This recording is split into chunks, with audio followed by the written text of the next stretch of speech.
Asalaamu calaykum daawadayaal ku soo dhawaada muuqaal cusub aan ku eegi doono dalka Iiraan.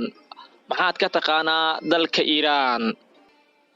Dalka Iiraan oo la yiraahdo Jamhuuriyadda Islaamiga ah ee Iiraan ama Bershiya wuxuu ku yaalaa galbeedka qaaradda Aasiya wuxuuna xuduud la leeyahay dalalka Almeria, Azerbaijan, Turkistan, Kajistan, Afghanistan, Iraq, Turkiya iyo weliba wadanka Pakistan.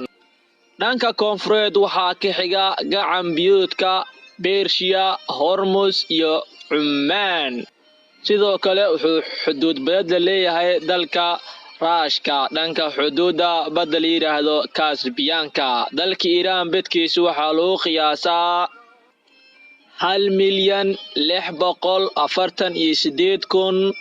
1,648,195 kiiloomitir square. sidoo kale 7.7 dhulkaasi waa biyo. dadka ku nool dalka Iiraan tiradooda waxay gaarayaan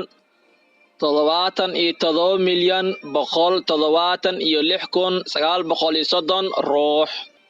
sidoo kale dalka Iiraan waa dalka labaad ee gobolka Bariga Dhexe ugu weyn waana dalka 18aad ee dunida ugu weyn.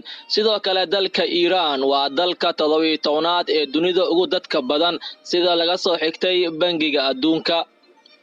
sidoo kale dadka ku nool dalka Iiraan 97% waa dad muslimiin Shiici ah.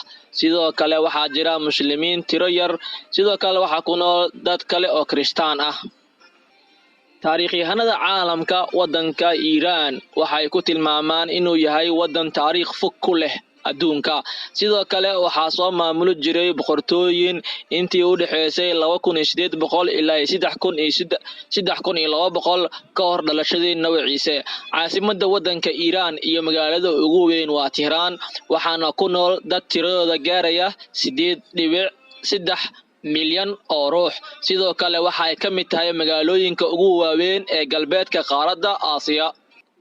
warbixintan waxaa diyaariyay oo aan ugu mahadcelinayaa taariikhyahan al-Ustaad Cabdulaahi Cusmaan Maalin.